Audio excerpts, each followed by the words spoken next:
This is RBN, the Republic Broadcasting Network.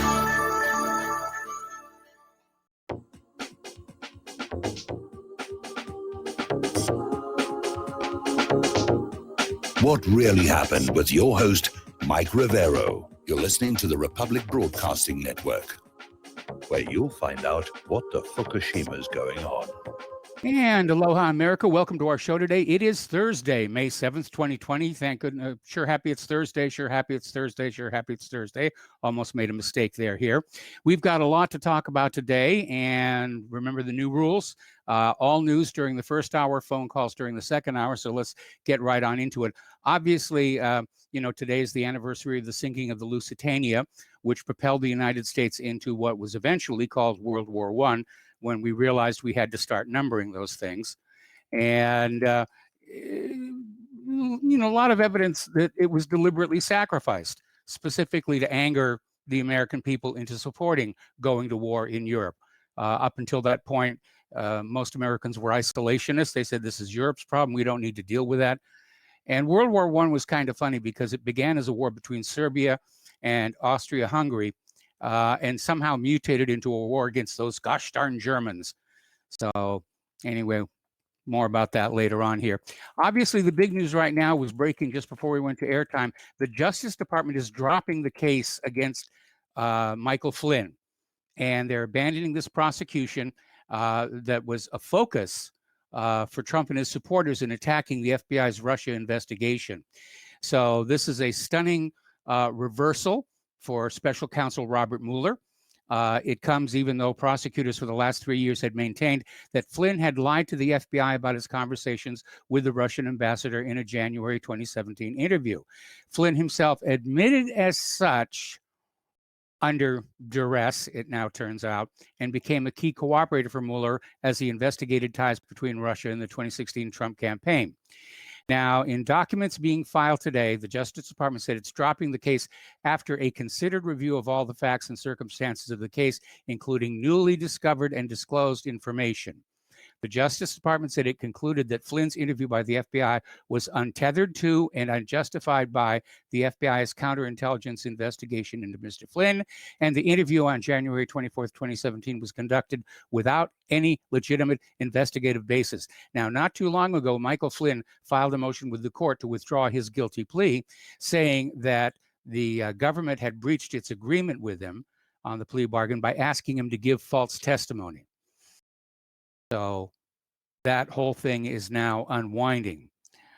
And everybody's saying, why was this going on in the first place? Why was Obama so afraid of Michael Flynn? And apparently, as a result of Barr's decision to review the case, new documents have been unearthed and unsealed, shedding light on a potential FBI plot against General Flynn. The exposure has triggered new questions about the anti-Trump Spygate effort by FBI and Department of Justice officials, according to Wall Street analyst Charles Ortel, who's done a lot of really good work on all of this.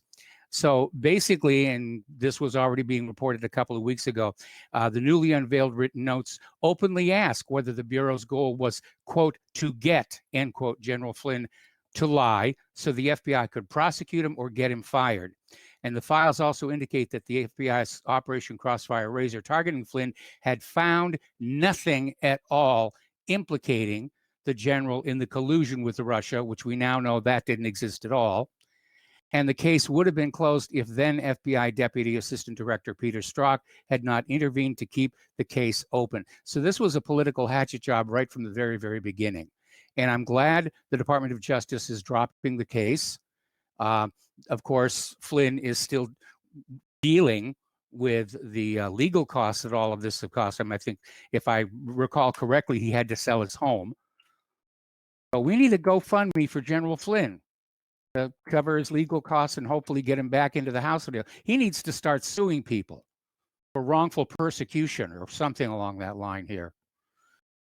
Anyway, apparently some of the other stuff that's coming on out from these recently released documents, Rosenstein asked Mueller to investigate the already discredited Steele dossier allegations. This is in a memo from August 2017. And it instructed the special prosecutor to investigate Carter Page and it came from that dossier, the P dossier that had already been discredited. It's already known to be completely bogus, complete work of fiction. But then Deputy Attorney General Rod Rosenstein instructed Robert Mueller to investigate allegations against the campaign advisor Carter Page that originated with the Steele dossier and had already been discredited by the FBI. They weren't after the truth. They weren't after an investigation. They just wanted weapons that they could use here. Now, Fox News is reporting that Adam Schiff is now in panic mode because remember, when this was all coming down, Adam Schiff was out there in public saying that they had hard proof, more than just circumstantial, that there was collusion between the Trump campaign and Russia. And apparently the reports being released now say there was no evidence of that at all. No evidence of any kind of collusion between the Trump team and Russia. Schiff knew this the whole time while he was saying he had direct evidence. So apparently, the people interviewed by the House Intelligence Committee during the Russia probe were asked whether they had evidence that Trump himself or the Trump campaign conspired, colluded, or coordinated with Russia during the 2016 campaign. Two sources familiar with the transcripts told Fox News not one of the 53 witnesses could provide evidence of collusion. It just wasn't there. The transcripts show a total lack of evidence, and Schiff is now out there having to deal with the fact that everybody now knows he was lying. He lied like a cheap rug. What can I tell you? And it's looking like we might see a lot more legal fireworks going on because apparently Trump attorney is moving against Stormy Daniels and Michael Cohen. So apparently Charles Harder is basically going after Michael Cohen, who is writing a tell-all book in his latest effort to cash in on his career. And he received a letter from Harder that he will sue Cohen if he violates his non-disclosure agreement. Now, the same grounds that Cohen used against Stormy Daniels. Speaking of Daniels, she also received mail from Harder, who was seeking hundreds of thousands of dollars in attorney's fees used to represent Trump against her. So this is all starting to really unravel. Pay no attention to what's going on with all of these Democratic operatives. Go, we've got the coronavirus over here. Just look at the coronavirus. You don't need to pay attention to all this other stuff over here. Okay, now apparently the Trump administration was working on this detailed document, a guide, if you will, to reopening the country, the Fireside Cookbook of Reopening Our Economy.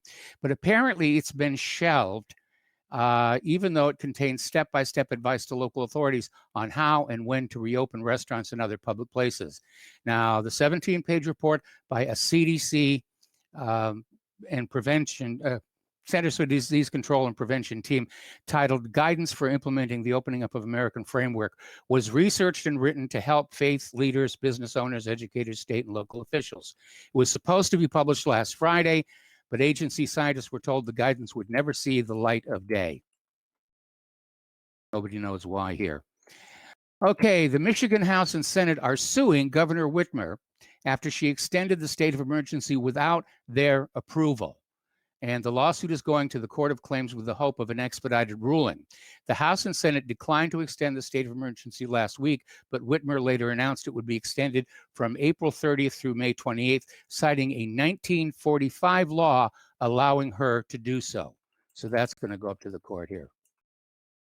All righty, now then, let's talk about Shelley Luther. We mentioned her yesterday, and there's been some new dramatic developments in that. Shelley Luther is the owner of Salon a la Mode in Dallas. She reopened, got her employees back there working, was given a cease and desist order, which she tore up publicly, was hauled into court, and was told she needed to apologize. She said, I'm not going to apologize.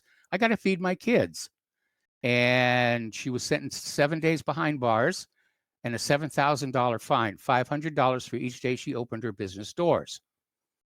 Now, here's where it gets really interesting. The lieutenant governor offered to pay the $7,000 fine and submit himself to house arrest in her place so that she could go back to work. The Texas Attorney General has called for Shelley to be released from jail. In fact, there was even a decision handed down by the Texas Supreme Court. So I haven't got a confirmation that she's out of prison right now, but she should be. And this case has just become a cause célèbre. Apparently somebody started a GoFundMe page for her legal fees, and it's already raised $350,000 to cover all of her legal costs. Now, the governor of Texas has rewritten his executive order, basically say that there will be no jail time for people who violate it. All of this, comes to an end tomorrow anyway, when Texas starts to open up again, and it would be legal for Shelley to have her business open. But it basically shows how people really have become fed up with all of this nonsense. Now, here's an article that came on out of yahoo.com, basically saying that America doesn't really have a plan for the worst case scenario on COVID-19. We've been hearing there's a vaccine coming, there's a cure coming, this drug might work, that drug might work, we're flattening the curve and all the rest of it. But what happens if none of that works? Okay. The reality is, we don't know. We still don't know what's the potential is out there. And it could turn out that none of the vaccines work, none of the therapies work. The combination of testing and contact tracing wouldn't successfully suppress the outbreak, and herd immunity would come, if at all, only after millions of deaths. The fact that an outcome is terrible doesn't make it impossible, and the U.S. doesn't really have a plan for dealing with it if that should happen. Caught off guard. They're spending all their money and their brain power on the war machine. Let's see that war machine turned against that virus. It's a little tiny thing, kind of hard to shoot, All right, U.S. Defense Secretary Mark Esper told reporters that the novel coronavirus outbreak aboard the Navy destroyer USS Kidd may have begun during a counter-drug mission in the Pacific. And the theory is that they could have picked it up in a counter-drug mission when they pulled over a vessel possibly carrying drugs. They boarded the vessel and may have come in contact with somebody carrying the virus there. The Kidd was deployed with the USS Theodore Roosevelt Carrier Strike Group in January, but was later rerouted to the Eastern Pacific for counter-narcotics missions. Well, if it was near the USS Theodore Roosevelt, they could have picked it up there. Anyway. White House spokesperson has announced that Donald Trump's personal attendant has tested positive for coronavirus. So one of his valets, who are members of an elite military unit serving the president, tested positive on May 6th. And the president has reportedly been notified of the matter, was upset by the news. I could imagine he would be here. All right, turning to the international news now. We're looking at this situation where the Knesset is looking at a bill to basically annex, aka steal, a large chunk of the West Bank. But it turns out the polls are showing the majority of Israel's Jews oppose this annexation. And apparently only 25% of respondents support the move. Only a third of Likud voters are in favor of the initiative. 40% prefer a permanent two-state solution with the Palestinians. People of Israel are getting tired of all this nonsense, as well they should.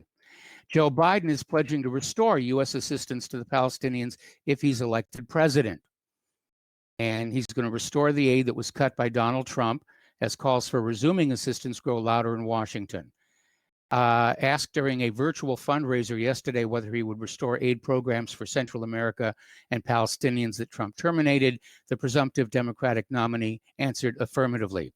Biden said he would also restaff the State Department after its budget was reduced by the Trump administration in a move that critics say undermines American diplomacy.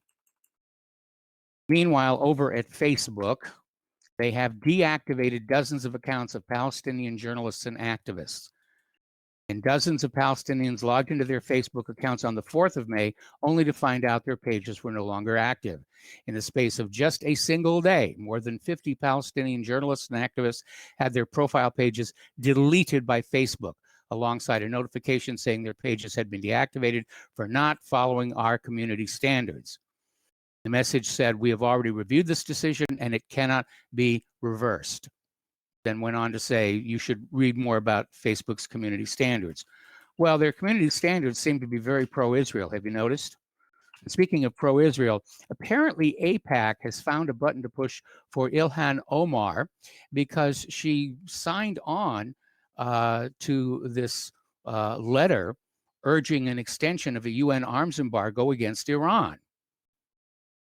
And that really surprised her supporters and political observers. They're all scratching their heads. The wider sanctions regime against Tehran, by all reports, was crushing the Iranian people long before the COVID virus began spreading through the country. Oil revenues, imports of basic necessities, all have been brought to a grinding halt thanks to the Trump administration's maximum pressure campaign. Now Iranians are struggling for life-saving equipment and medicines in the wake of the pandemic. And everyone's wondering, how did they get to Ilhan? Trump has vetoed the congressional measure curbing military action against Iran. Congress is trying to reacquire the authority given to it by the Constitution to be the sole determinant of when we go to war. And so they passed a resolution trying to basically restore the war-making power to its constitutional place, which is the Congress itself. Donald Trump, unsurprisingly, has vetoed the bill. There was an attempt to override the veto earlier today, which my last understanding is they came up short on the votes for the override. Trump described the bill as insulting.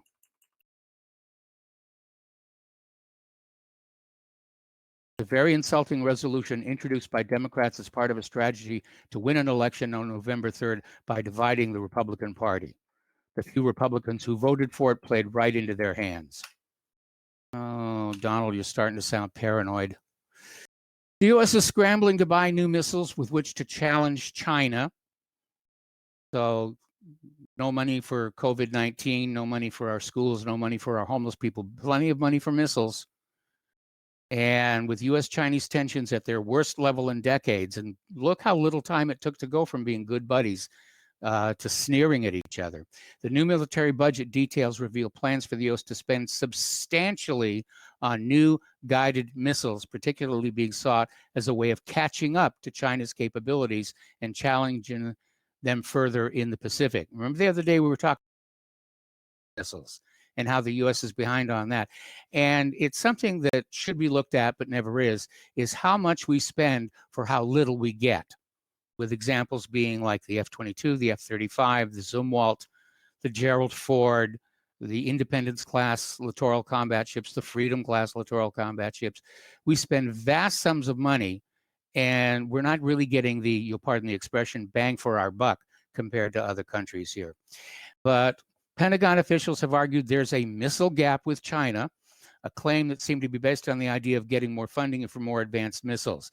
This has broadly been successful, even more so now that officials are emphasizing tensions with the Chinese. And although the U.S. spends vastly more than any other nation on its military, the Pentagon has long emphasized minor points of competition to justify massive outlays of additional cash. This has tended to work very well, which is why U.S. military spending continues to grow. Meanwhile, China is readying the unveiling of their new stealth nuclear bomber, which is capable of reaching the west coast of the United States from China. And the bomber is expected to make its first public appearance in November at the Zhuhai Air Show, according to the South China Morning Post. Everybody's arming up. Meanwhile, the U.S. Air Force's B-1B Lancer bombers made a 24-hour flight for live fire drills near the Russian border. Let's just go ahead and fire off some live ammo near their border and make them that much more nervous. So 2 of the Lancer supersonic bombers flew from South Dakota to the Baltics to participate in NATO drills earlier this week, including live fire drills just miles from the Russian border. It was just the latest globetrotting flight by the heavily overworked planes in recent weeks. Apparently, it was a 24-hour trip. All right, we got to take a break for commercials. We'll be right back after these few words.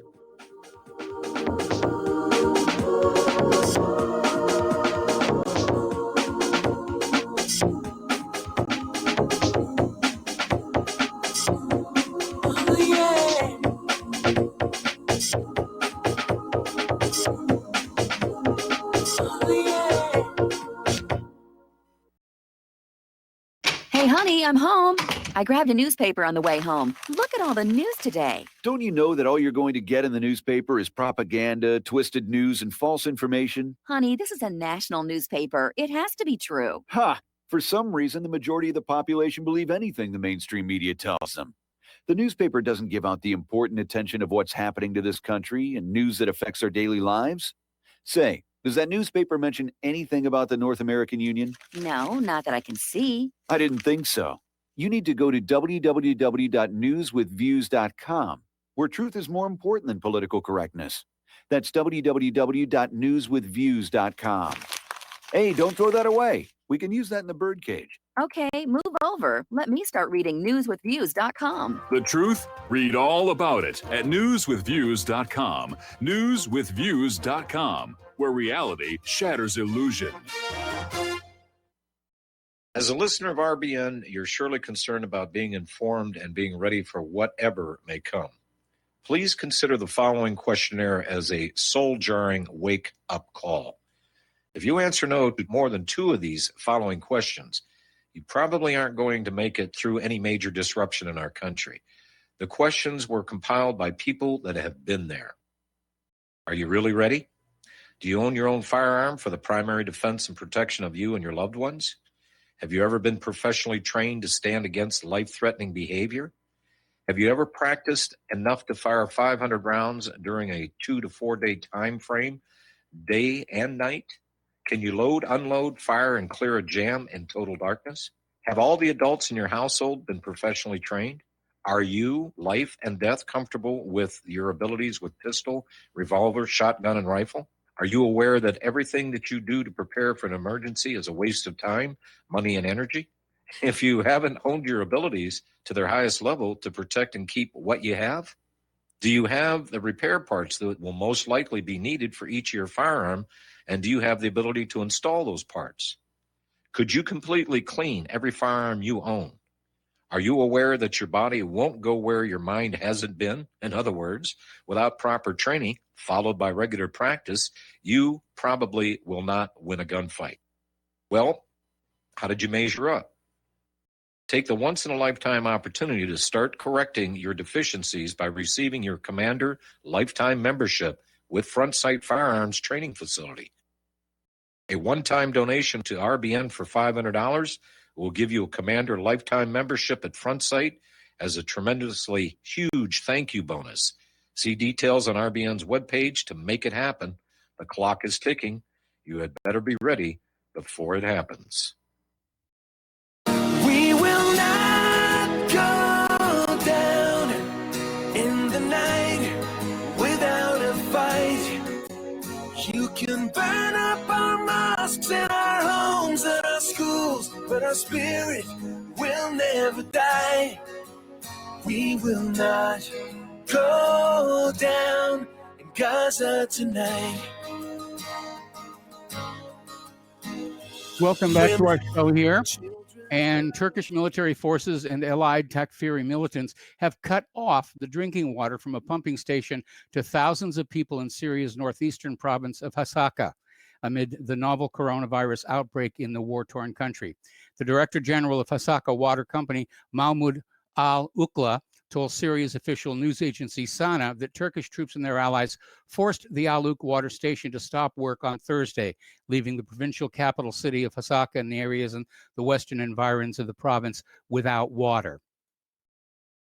So things are still going south over there.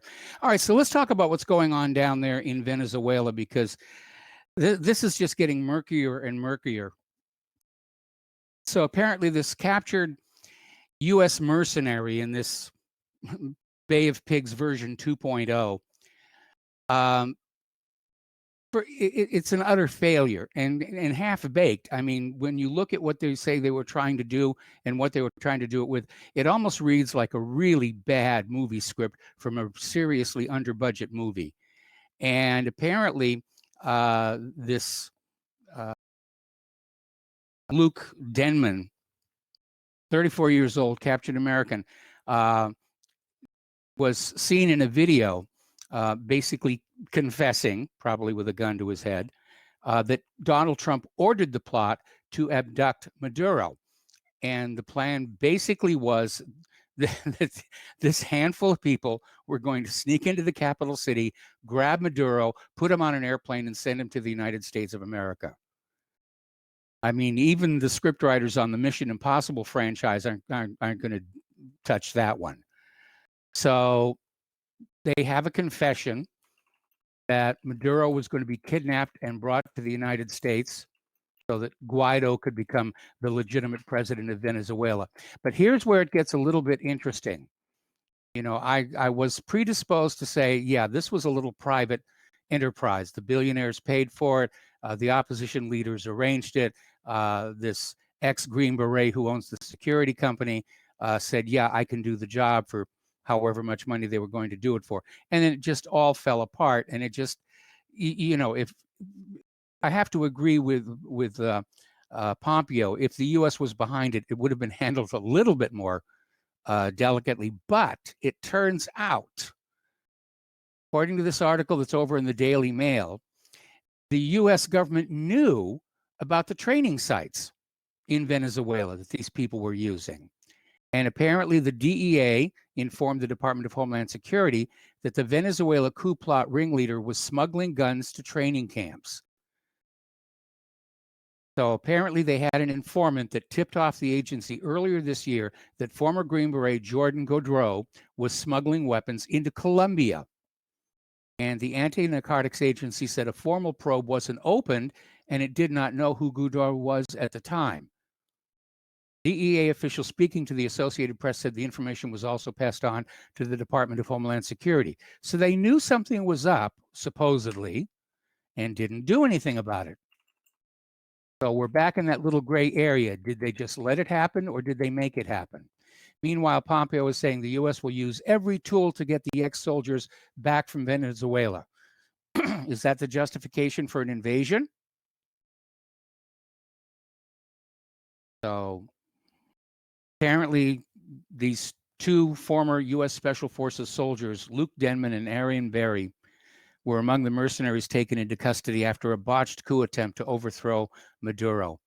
And Pompeo stopped short of confirming the two Americans were being held, saying it's a consular matter. So they're going the diplomatic route, at least to begin with. But yeah, they want to invade Venezuela. These two guys, maybe that was the setup. Go on in there, get captured, we'll come and rescue you.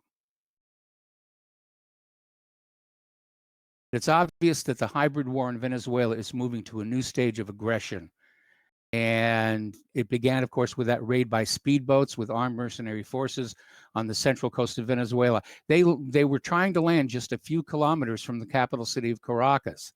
And the response by the Venezuelan armed forces and the almost continuous updates about the action, including photos and videos, were quick. Just a couple of hours later, while the defensive operation was still underway, Venezuela's Minister of the Interior, Nestor Reverol,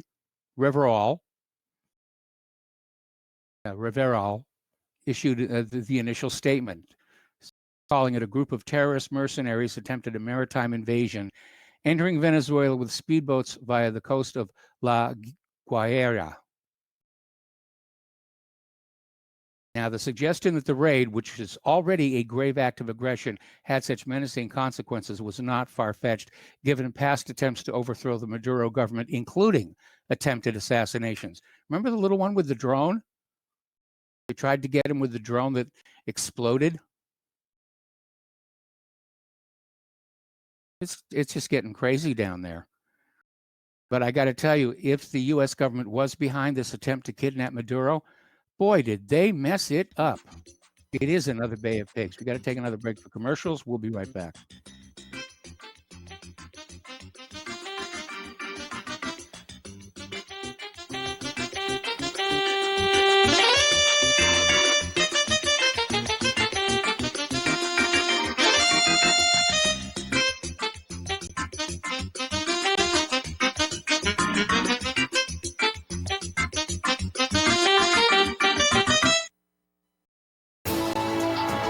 You are tuned in to the Republic Broadcasting Network. Visit our website by going to republicbroadcasting.org.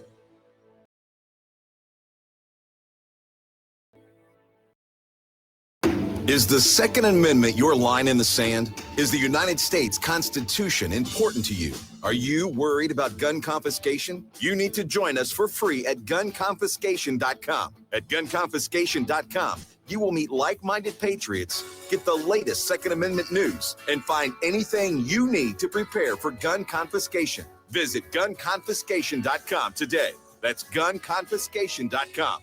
Which side are you on? Talk Right, the conservative app offered by TalkStream Live that caters exclusively to the conservative talk radio community. Here you'll see only talk shows and podcasts from the conservative right. All the big broadcast names and online digital shows in one place. Talk Right makes it easy to find all your favorite conservative talkers with all the upscale features you come to expect from TalkStream Live. Keep up with the fast-paced political world. Download Talk Right today from Google Play or the App Store. Did you know that you can be tracked and traced when you're online? With identity theft and cybercrimes on the rise, your passwords, your identity, and even your physical location can be revealed to complete strangers. Would you like to surf the internet anonymously and not have to worry about these threats? Well, now you can by visiting patriotinternet.com. For about $2 per month, patriotinternet.com will conceal your IP address and your physical location, allowing you to browse the web, send emails, and instant message anonymously. patriotinternet.com will bypass filters, block sites, and keyword blocking. You can also bypass logging by your router and your ISP. With patriotinternet.com, there is no software to install and uses 128-bit encryption for your protection. When using wireless hotspots, patriotinternet.com shields your information from identity thieves and is compatible with Windows, Mac, and Linux. Protect your identity and your freedom with anonymous internet access from patriotinternet.com. Visit patriotinternet.com today. Don't regret growing old. It's a privilege denied to many. Heart disease is taking our youth from us. Young people in their 30s, 40s, 50s, and beyond are dying needlessly. One of the hardest messages I've ever had to deliver is to convince people that something natural like Extendivite should be taken as a preventative measure. I'm sure you heard an ounce of prevention is worth a pound of cure. Extendivite is that ounce. Take Extendivite for 1 year and see what your doctor has to say and how much better you feel. Herbs take time to address the problem. It took years of life to have a problem. Give Extendivite 1 year to fix the problem. Don't wait until it's too late. Call 1-877-928-8822 or visit heartdrop.com or visit us on Amazon. Extend your life with Extendovite.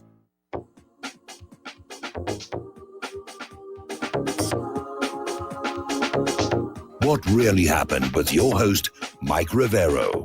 Visit us online at whatreallyhappened.com.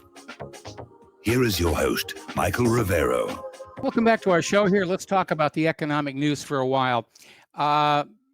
There is talk going around, it's a little bit loose, as tensions with China continue to escalate and the blame game goes on regarding COVID-19. There's actually talk that the U.S. may cancel some of its $1.1 trillion debt owed to China. This is being reported in the South China Morning Post, and they're reporting that China may move to reduce its vast holdings of U.S. Treasury securities in the coming months in response to a resurgence in trade tensions. Now, analysts have said the U.S. is highly unlikely to go down the road of simply writing off that debt and saying we don't owe it. Larry Kudlow himself is refuting the suggestion. But the fact that it's being discussed might actually spook Beijing into basically dumping their U.S. treasuries, which would crush their value. So this is getting serious. Okay. Top trade negotiators from U.S. and China to meet as Trump threatens to scrap the deal. Secretary Mnuchin was clearly dealing with some serious stress last night as President Trump stormed about the possibility of canceling the U.S.-China trade pact, fuming about the uncertainty surrounding whether China plans to honor the agreement. Well, considering the way that Trump pulled out of the Iran nuclear deal, I think China is probably more justified in concerns about whether the United States plans to honor the agreement. But be that as it may, as the bilateral relationship deteriorates to its most caustic point since Nixon met Mao, Bloomberg reports that Chinese and U.S. trade negotiators will speak as soon as next week on progress in implementing a phase one deal after Trump threatened to terminate the agreement if Beijing didn't move to swiftly adhere to its terms. Now, oil is surging. The price is going up. When Trump was on his little press conference there with the governor of Texas, he made mention of the fact that the price of oil is inching up, and that's good for the oil industry, and it's good for jobs, not so good for your gas tank. But apparently, the Saudis have slashed price discounts in a bid to prop up the market, and that has seen the oil prices go up. Meanwhile, the Federal Reserve is propping up companies it had warned banks not to touch because they were leveraged to excessive and worrisome levels. And apparently, for years, the Federal Reserve warned that too many high-risk companies were engaging in fuzzy accounting that bumped up their earnings, making it easier for them to obtain loans. Remember Enron? How they were fudging the books there. Anyway, the practice was driving up corporate debt to excessive and worrisome levels. But now, in its latest effort to keep credit flowing, the Fed has done an about-face. It's essentially endorsed the dubious practice with a program that may serve to bail out some of America's most leveraged companies. Fed move rewards the worst abusers, said Mark Carey, a former Fed official, co-president of GARP Risk Institute, the research arm of an association of risk managers. People will see this as a backstop, and in the future will be encouraged to take on really high leverage. Yeah, they're reinforcing bad behavior here. U.S. debt sales to hit a record with a deficit heading to $4 trillion. Not a debt, the deficit. For a single year, $4 trillion. The U.S. Treasury is boosting the amount of debt it plans to issue in the coming quarterly refunding auctions to a record $96 billion to provide government funding as the economy heads into a recession caused by the coronavirus. No, the recession was not caused by the coronavirus. The recession was caused by decades of bad fiscal policy. The coronavirus was a spark, but the fuel was already there on the floor, ready to blow up. Now, as you know, the stimulus payments are going out, and a lot of them have gone to foreign workers, some of whom are not in this country. And apparently, a lot of these stimulus payments went to people who are dead. And so now the Internal Revenue Service is trying to figure out, how do we get that money back? Well, if you send it out as a paper check and the check doesn't get deposited, you don't have anything to worry about. But apparently, the IRS has announced that individuals who got the $1,200 stimulus payment intended for someone who's deceased or incarcerated should return the money. It's not clear how the IRS will enforce this. Basically out there saying, yeah. And the subtext for all of this is that the IRS isn't really keeping as close track on American citizens as we all thought they were. They have dead people. Well, you know, why can't we give the dead people stimulus payments? I mean, they're allowed to vote, right? So they should get the stimulus payment as long as they vote the correct way. U.S. unemployment has hit 33.5 million, marking the worst economic downturn since the Great Depression of the 1930s. And another 3 million Americans have filed for unemployment benefits during the week ending the 2nd, which brings the total claims over the 7 weeks to over 33 million. Some 3.8 million initial jobless claims have been registered in the past week. Florida saw the highest number of initial filings at an estimated 432,000 on an unadjusted basis from 507,000 the week prior. California reported 328,000 claims, down from 528,000 the previous week. Meanwhile, Georgia reported an estimated 265,000 and Texas 254,000. So it is really, really rough out there. We need to get this country back on track here. And there was a debate on Fox News earlier about, you know, do we just do the wait and see approach that Woodrow Wilson did, or is it time to have some Franklin Roosevelt-esque programs to try and get the nation back to work? This would be the time to be working on the infrastructure. As long as you're creating money out of thin air, hire all these people and put them to work fixing the roads, the dams, the bridges. Skills are out there. Anybody who's working in construction, have them construct stuff that this country needs.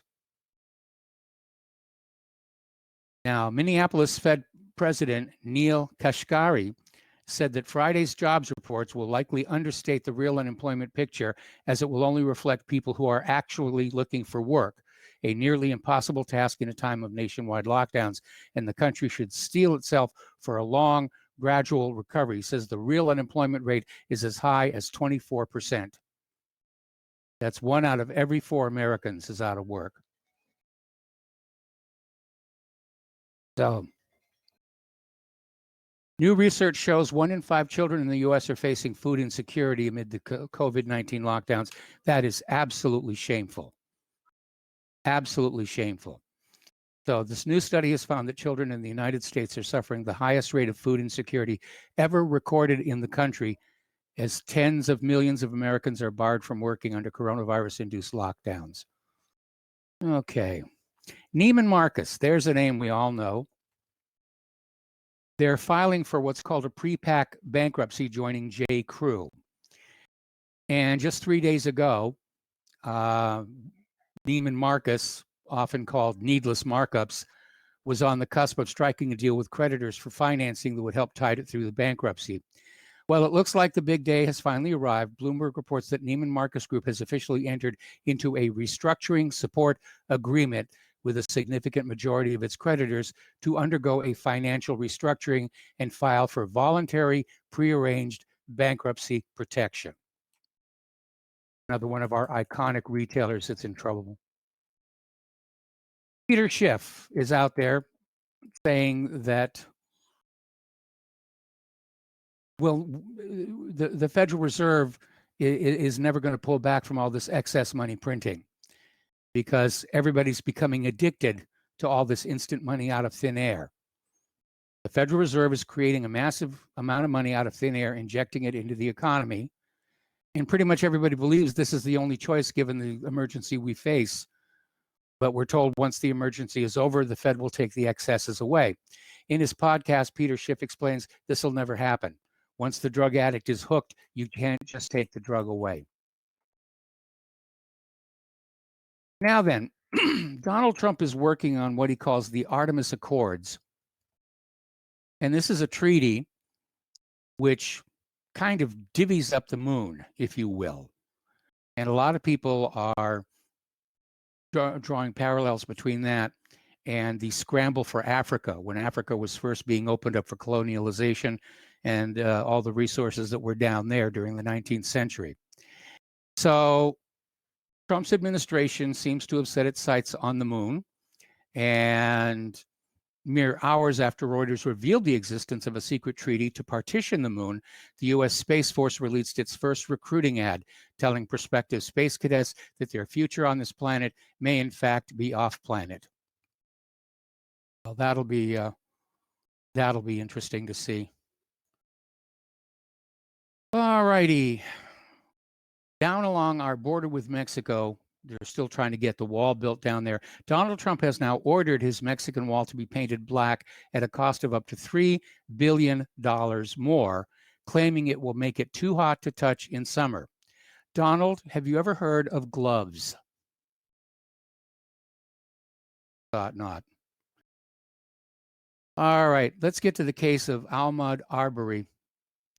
This is an absolute tragedy. Apparently, this former police officer shot and killed this black jogger. He was shot and killed for the crime of being black while running. And his family is calling his death effectively a lynching. They're demanding justice, as well as they should. But apparently, there was a call made to 911, and former Georgia cop Gregory McMichael, 64, was on the line. It's believed to be the caller, saying, "I'm out here on Satilla Shores. There's a black male running down the street."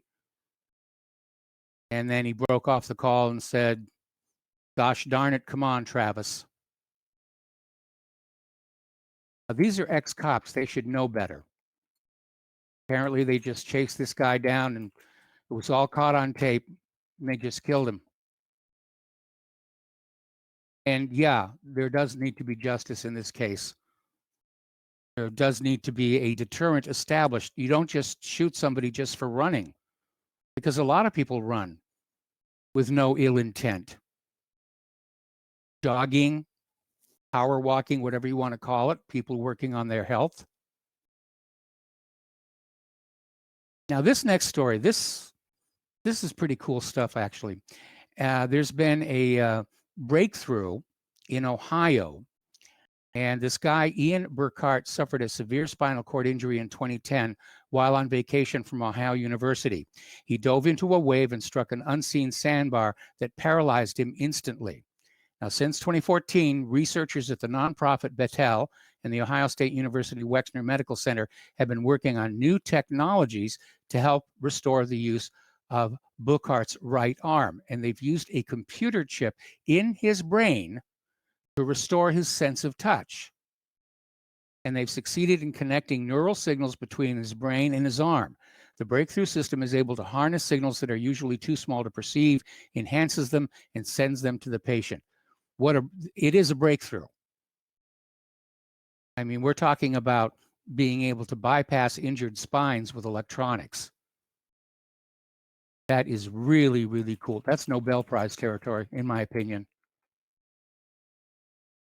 Okay, Education Secretary Betsy DeVos has issued new Title IX rules to protect free speech and due process for accused students. Now, as you're probably already aware, it's been a little bit, because of the Me Too movement, always believe the women. It's been a very, very rough time for males on college campuses because accusation equals guilt. And it was considered politically incorrect to imply that female students might actually fib or lie about such things, even though it has happened. So on Wednesday, Betsy DeVos formally announced the new rules allowing accused sex offenders to cross-examine their victims in a live court-style campus hearing. Now, I think this is a very good idea, but the Me Too people are out there saying, well, this will basically convince women to just stay silent and not make the accusations because they're not going to want to face the cross-examination. Well, I'm sorry, if you've got the courage of your convictions, if you have in fact been assaulted, then yeah, everybody deserves their day in court. The reality is that, yes, there's a lot of lying that goes on in these cases. There was one guy, Gary Dotson, I think his name was sent to jail for like 6 years on the basis of a completely bogus rape accusation. It does happen. And there have to be protections for both sides. Now, this next one is kind of interesting. Gee, I wonder if they need a special effects supervisor. But apparently NASA is confirming that Tom Cruise is going to film a movie actually in space. Probably not the whole thing, but at least part of it is going to be filmed on the International Space Station. Talk about a location shoot. You know, and I thought Apollo 13 using the Vomit Comet was kind of spectacular. But Tom Cruise is actually going to film a movie in space, according to NASA Administrator Jim Bridenstine. And no, the ground crews will not dress up like apes when they come back down. Meanwhile, carbon emissions from the moon are forcing scientists to question the theory that it was formed in a collision between the Earth and the wandering planet Theia. That's been the predominant theory of the creation of our moon for many years now, was that this Theia crashed into Earth, knocked off a big chunk, and that big chunk became the moon. But readings from a Japanese spacecraft found traces of carbon and volatile water in lunar gases, which show the moon is emitting carbon ions from its surface. And the other day we were talking about how it's been determined that the moon, far from being a static dead body, appears to have active tectonic forces at work because some of the ridge lines have very fresh rock that's just been pushed into view. So maybe as part of the Artemis carving up the moon for mining, we'll be able to get back there and do some research, because it's sounding like the moon is a much more fascinating place than we had initially thought. Not that it's not fascinating. I mean, I love looking at the moon through the telescope, but you should have seen it before they walked all over it, really. I mean, it was so much more pristine.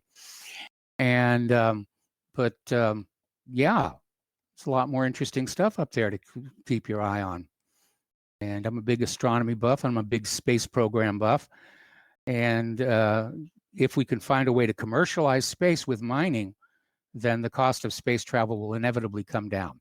So we're going to take another break for commercials. We're going to be back with the last segment of our show, this hour rather, followed by phone calls from you. So we'll be right back.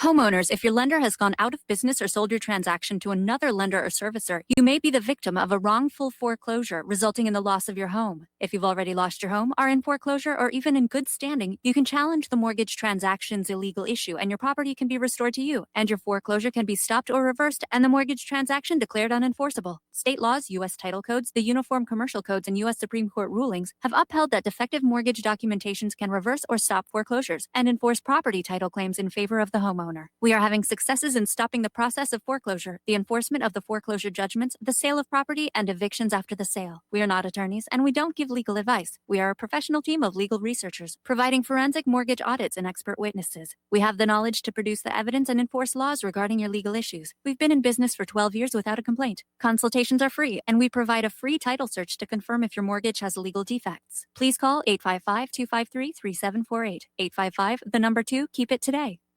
It's happening, ladies and gentlemen. We here at RBN are working with Front Sight Firearms Training Institute to bring our audience the best in combat, tactical, and defensive firearms training. Whether you're a private citizen who is new to firearms, or you have a concealed weapon permit and want a level of training that surpasses what you've received from your local gun range, Front Sight provides priceless education and skills taught by seasoned law enforcement, military, and private citizen instructors to levels that far exceed law enforcement and military standard. With nearly 1 million responsible citizens trained from every town, city, and state from across the United States, Front Sight has bolstered the Patriot movement to a whole new level. Contact Dan Sutterfield by phone at 573-762-2356 or 573-465-2356, or shoot him an email at domedan, DOMEDAN, at hotmail.com. This is a limited time opportunity. Don't miss it. What would you say if I told you we have a new tool that will increase production and lower maintenance costs for your meat processing company? And it would pay for itself in just 6 weeks. When pigs fly! The new EaseOff Model Easy 4 replaces old spring-style carcass droppers and is faster, safer, and more reliable. The EaseOff lowers or lifts 1,000 pounds to or from your rail automatically using our remote control. Sounds expensive. Can I afford it? Can you afford not to try the EaseOff? It installs fast with just 3 bolts in place of your current dropper. The effortless operation will reduce fatigue and injuries, speed up your line, eliminate downtime, and increase profit. How can I order my EaseOff? Go to easeoff.com, EAZEOFF.com, and hurry, because we are offering $200 off on the new Easy 4 for a limited time. Easeoff.com. We make pigs fly. Cows, too. EaseOff LLC, Summersville, Missouri, 417-932-6419.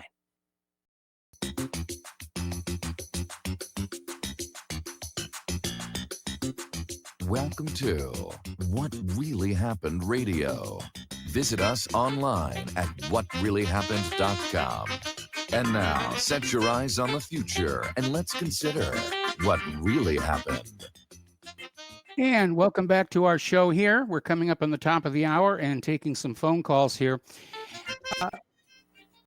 Yeah, there's the music. And longtime listeners understand that I've often argued against being too species chauvinist in terms of talking about life on other worlds. And we had that story that came through earlier in the week about organisms that can survive in a pure hydrogen atmosphere as being an example, showing that we should broaden, where we're looking for life, We should broaden our definition of what constitutes life. And if we really want to find that there's extraterrestrial life, we need to stop looking for life as we know it and just look for life, period, end of story. And I point to the extremophiles on our own planet as an illustration of just how diverse life can be. So interestingly enough, story that came out of the Daily Mail is talking about this snail that has an iron shell, and it lives in underwater volcanoes, and it can endure searingly high temperatures and pressures. Apparently, it draws in minerals from the environment to build its shell with. And so it's this scaly, it's called the scaly-foot snail, and it survives in what researchers have called the impossible living conditions of underwater volcanic vents. You think about that one for a while. I'd actually like to see one of those things. Okay, so we're coming up here on the top of the hour. And again, I'm a big supporter of the space program, mostly because of the economic benefits that we can get from it. Because if you look at our technology and our economy following the Apollo missions to the moon, and all the amazing things that have come out of that, like integrated circuits, without which we would not have smartphones and smartwatches and the rest of it. And I'd like to see the space program revived even more than it already has been, possibly not militarized, but again, however it comes about. I've got mixed feelings on the Space Force, because on one hand, it shows that there's going to be some significant funding. And on the other, it's, you know, we're taking our bad habits of making war and we're taking them out into space, which could invite some inappropriate attention. You understand me? So, meanwhile, of course, we have the super flower moon, I think, was last night. We're still near the peak of the Eta Aquariid meteor shower, which is the debris coming off Comet Halley. And so if you have clear skies in the morning, you may want to take a look at that. Because astronomy is the world's oldest science. And it's a lot of fun, especially when you've got little kids to share well with. Okay, so let's see, what have we got here? Hundreds of angry customers slammed Groupon after being refused cash refunds when their orders didn't arrive during the lockdown. They're offered useless company credit instead. Okay. CBS News admits to airing staged coronavirus clip, pulls down the video. All right, there's the music. We're going to do station identification. When we come on back, we'll be taking phone calls. So call on in, 800-313-9443. We'll be right back.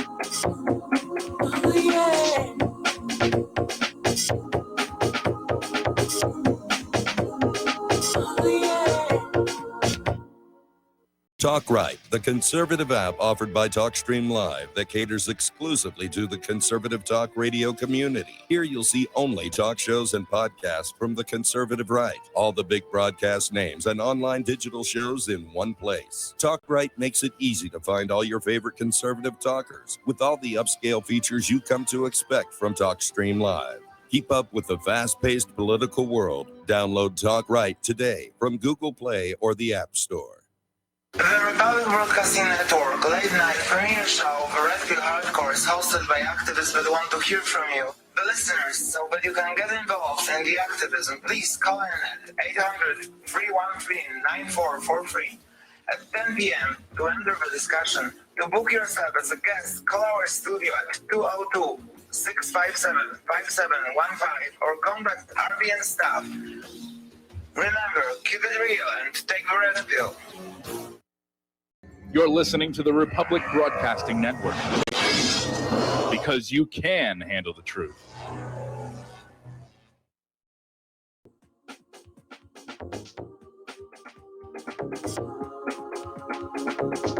What Really Happened with your host, Mike Rivero. The history the government hopes you never learn. Here is your host, Michael Rivero.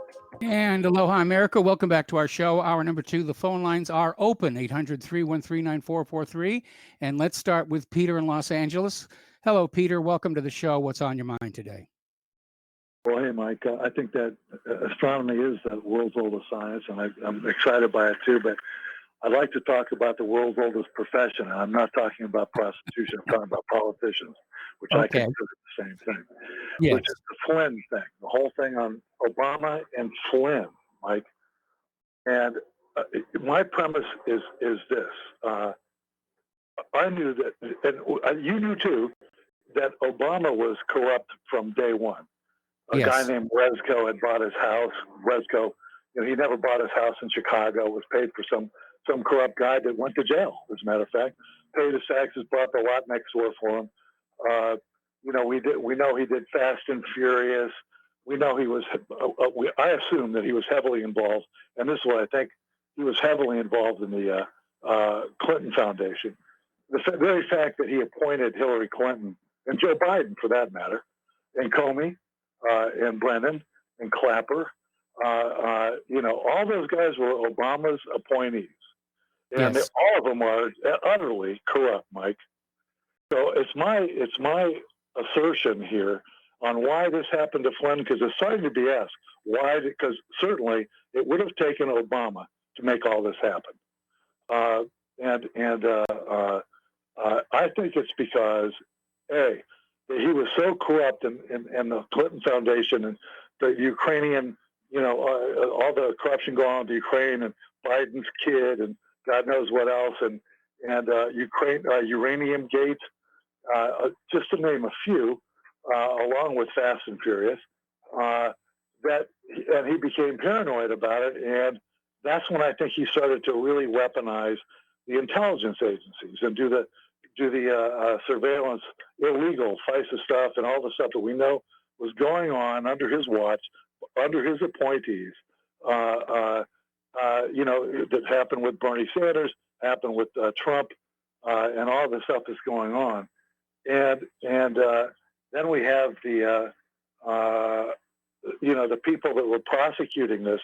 So he needed to have when it became a possibility that Trump would win, and he could be impeached 10 times over for what he did with the intelligence committee in the electoral process, let alone everything else. But they had to do something to demonize the Russians to make it look like the agencies were four square behind him and they were doing God's work and so on and so forth, the intelligence agencies. But at any rate, so he doubled down on all that, and they were willing to create a Cold War about it, a new Cold War, or even possibly worse. They were willing to submarine the work of the United States government and the good of the people for the next 4 years, which they did with Russiagate, and on completely ginned up specious claims. And by the way, when the FBI, we now know just in the last week with the papers, that they knew that Israel was interfering. They had documentary proof of it. That just came out within the last week or two. And of course, they totally ignored that. Who ignored that? Well, Schiff, Schumer, Nadler, Rosenstein, Strzok, Pelosi, all those people totally ignored what really was happening to cover up the corruption which they were involved with. And Obama should be under a jail. He really should be under a jail. I'm glad to see that Schiff is panicking. I'm hoping Obama, I'm reading things that he's panicking too. I don't know why. I don't think there'll be any justice in this. But what do you think about that? Well, I think the reason they're panicking is because they're realizing that we're getting close to the point where somebody's going to make a deal. Because everybody understands the first person to make a deal gets the best deal, and the last people in aren't going to get anything. And so they've got to be thinking, is this person going to talk? Is that person going to talk? We may even see some wet work before this is all done. How about Mike? My premise that this was done to cover up his own corruption and the weaponization. And by the way, when he weaponizes the FBI and the CIA and all the other things that they did to spy on people in the electoral process, they also corrupted them. So they brought them. They had to come along with him in order for the institutions to go on. What do you think of that theory? Well, we know that there's something about that Clinton Foundation that nobody wants to talk about. We know that it really doesn't qualify as a 501c3 because of how little they actually donated to charity. And it appears to have been a gigantic slush fund, and probably everybody was using it for tax avoidance or who knows what all else, but there's definitely something there. And yeah, everybody inside the Beltway was dipping into it. That's one idea. The other one we talked about, I think just yesterday, is they were concerned that Michael Flynn would work to undo some of Obama's policies and that Obama didn't want that to happen. But I think I like your theory. Your theory explains the panic a lot better than simple concern that policies would be changed. Oh, yeah. And he would get the acquiescence of the intelligence agencies to go along with this to make up the Steele dossier and to get all these ridiculous warrants, because he had already corrupted them by bringing them into the electoral process. So they had to go along with it. They were not only covering up the corruption of Biden and Clinton and Obama, but they were covering up their own corruption and going along with that. Yes. I agree. I agree. But I mean, look up Obama and Mark Resgo. The guy never bought his home. The guy went to jail who bought it. The guy was a fixer in Chicago. Obama's been a corrupt piece of crap from day one. So, anyways, that's my 2 cents, Mike. And have a great day, guy. All right. Thanks an awful lot. We're going to switch over to Jim in Illinois. Hello, Jim. Welcome to the show. What's on your mind? Hello, Michael. Michael Flynn, he's not completely out of the woods as yet, because Judge Sullivan, he still can sentence him. Well, he still has to deal with that motion about allowing Flynn to withdraw his guilty plea. Well, this is true. What I was thinking, the only thing that could happen, Judge Sullivan will sentence him, and then the judge will say, well, take it to the appellate court. I think if the judge moves ahead, I mean, first of all, the Department of Justice has dropped the case. Okay. So what you've got is a man who pled guilty to a case that no longer exists. But if the judge were to sentence him, Trump has already indicated there'll be a pardon. As far as Trump is concerned, and I agree with him, Flynn is exonerated at this point. And he's clearly the victim in this machination to entrap him, to basically turn him, which partly succeeded. He became very cooperative with the Mueller investigation because they were holding a long prison sentence over his head. But I think at this point, he needs to think about getting some new lawyers and going after these people who basically ruined his life. Okay, then answer this question. Why don't Michael Flynn lie to Vice President Michael Pence? We're not sure that he actually did. We know that he confessed to it, that he pled guilty. But the question has always been, as an incoming national security advisor, was it really inappropriate for him to be talking with the Russian ambassador? Uh-huh. But are you looking at the fact that Michael Pence was not happy that Flynn was lying to him? Okay, what was the nature of the lie that Flynn told? His association with the Russian ambassador and also his association with the president of Turkey. Okay, well, lying is so common in Washington, D.C. I think they made a really big deal out of it. But again, I'm not sure to what extent it really was a lie versus an attempt to manufacture that that illusion. I mean, if you look at the notes coming out of Peter Strzok, they were saying they were trying to maneuver Flynn into saying something that could be construed as a lie. And so at this point, not really being knowledgeable as to what exactly was being said, it's kind of hard to simply say that yes, Flynn lied or no, he didn't lie. We do know that he pled guilty for lying, but we now understand that guilty plea was coerced, and he's trying to retract it now.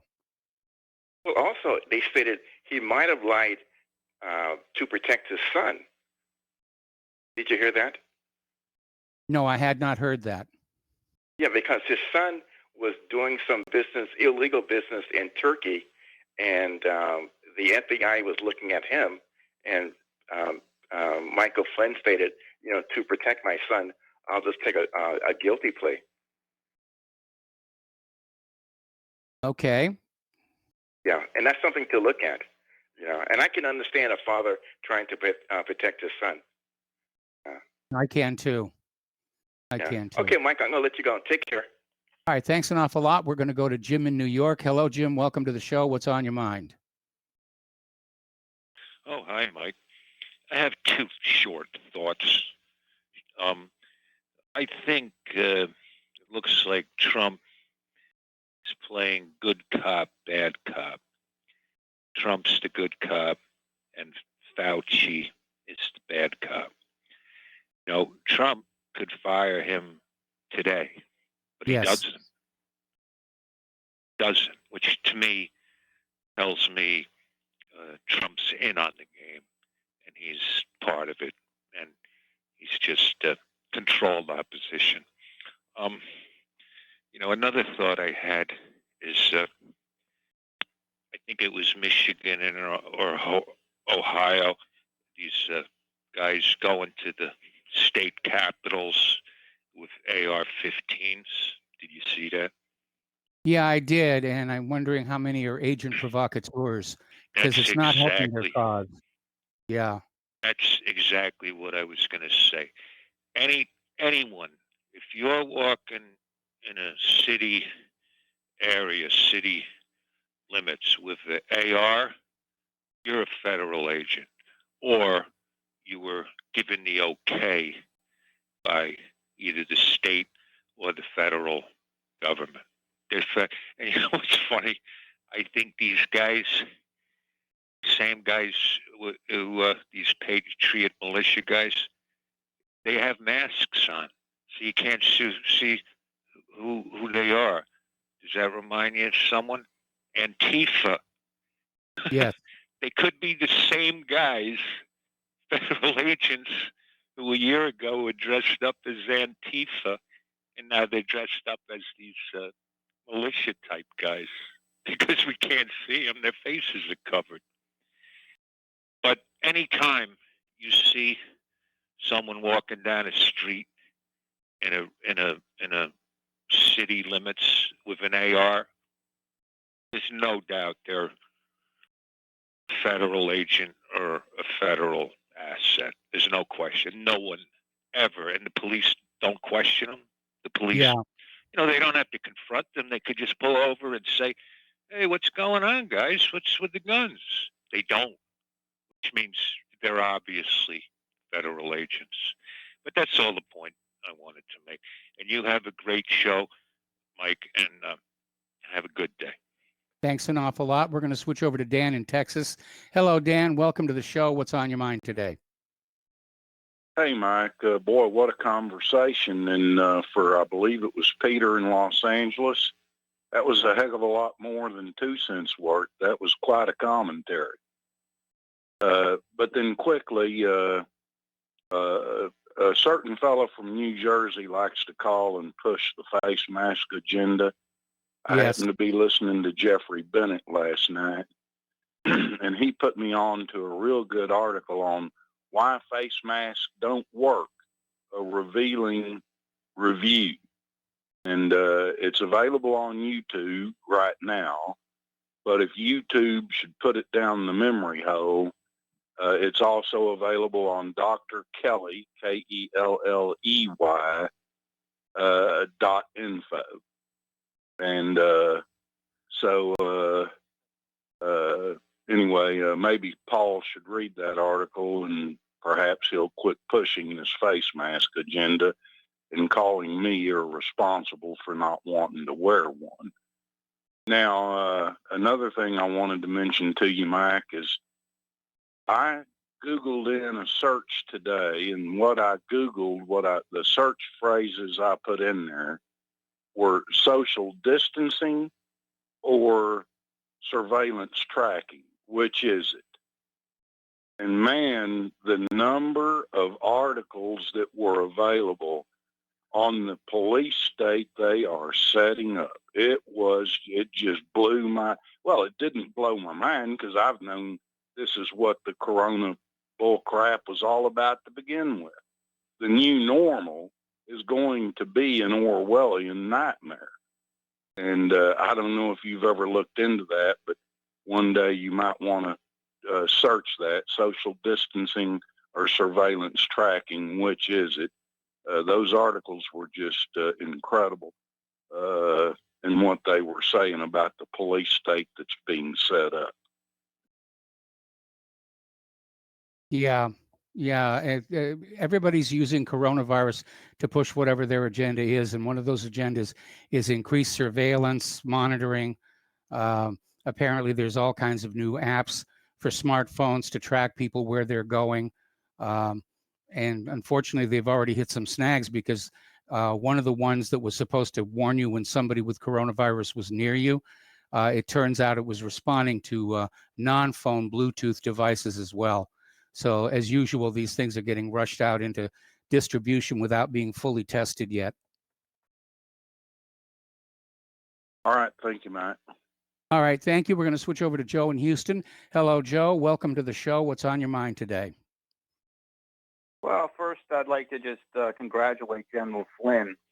And I want to thank Mike Rogers, Admiral Mike Rogers, because he basically saved Trump's presidency, letting Trump know that they were listening to him. The intelligence agencies were bugging him and setting up trap for him to try to entrap him. Flynn was a victim of that. I've never trusted Trump since, because of that whole thing about him lying to the vice president. That was a sham. And to this day, I'm hoping Trump dumps Pence before the election and gets another vice president, preferably Rand Paul. But the thing I wanted to talk about today is Facebook hired that obnoxious Jewish lady from Stanford that was at the Ukraine impeachment. Her name is Pamela Karlan. She's going to be in charge of Facebook's censorship efforts. Isn't that great? And I've heard a lot of people. Yeah, I've heard it. Just seems like Jews seem to make great censors. They put themselves in those positions to control the narrative. It's always no offense to any Jewish people, but you have to admit it.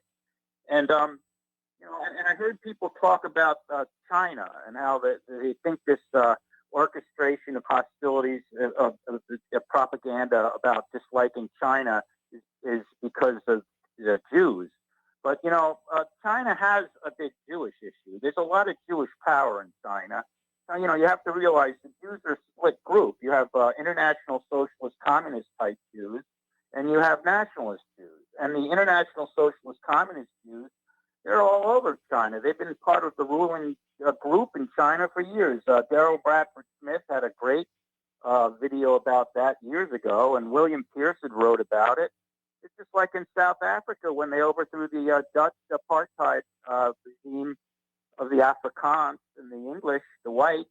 It was Joe Slovo and a bunch of Jews behind the blacks when they took over, Nelson Mandela. So it's always, when I hear this, China and how the Jews don't look, how the Jews were selling and the Israelis were selling the Chinese all kinds of our technological devices and helping them launch satellites with American technology. Bernie Schwartz was involved in all that. So, I'm not trying to make a tirade against Jews. I'm just trying to say that this is a big problem as far as, what's going on in China. That people think that, the Jews don't like China getting all this world power. Let me tell you, the Jews are a big part. They're very big behind the throne of the Chinese. Okay, they do Joe. the Chinese. Joe, I got to put you on hold. Don't hang up. I'm going to come right back to you after these words from our sponsors.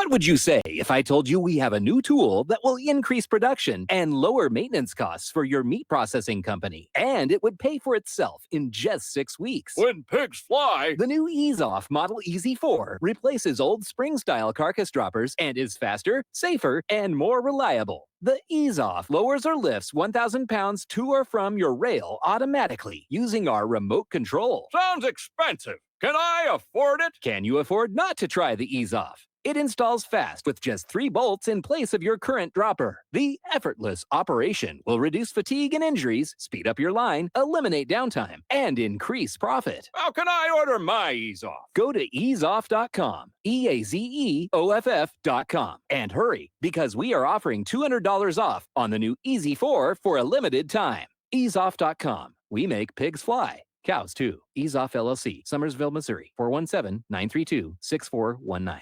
Folks, we're living in a world the likes of which we've never perceived any clearer than we do now. The plan for global governance has been in the works for generations and would have likely been achieved by now, but for the fact that the globalists left open their Achilles heel. With all their tools, Federal Reserve System, fiat currency, no child left behind, and then Common Core education introduced to our schools to dumb us down, vaccines, pharmaceuticals to lobotomize us, GMO foods, insertion of compromised or bought and paid for politicians, judges, mainstream media propaganda, all pieced together like a puzzle designed to ultimately bring the world under submission. But with all their strategy, they forgot one thing: knowledge. And knowledge is power. With knowledge, their bombardment is nullified. Folks, with that, as brilliant and knowledgeable as you've become, among the wisest audience of any radio audience in the world, and you are, I want you to take a moment to reflect and ask yourself, how much of that knowledge did I obtain from Republic Broadcasting Network? How high has my consciousness been raised since I've been a listener? How fast am I now able to discriminate truth from fake news by being a Republic Broadcasting listener?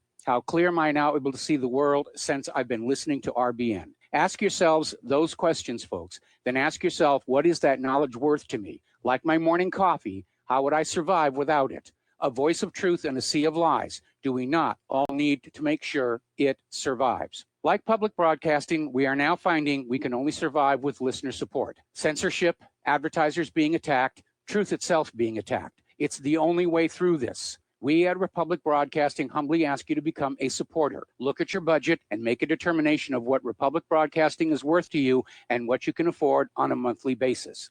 Go to republicbroadcasting.org and pledge 20, 30, 40, 50, if possible, 100 a month or more if it's affordable. Click the donate button and become a regular monthly donor. Assure both us and yourself that Republic Broadcasting truth will continue to flow like that morning coffee. The network thanks you.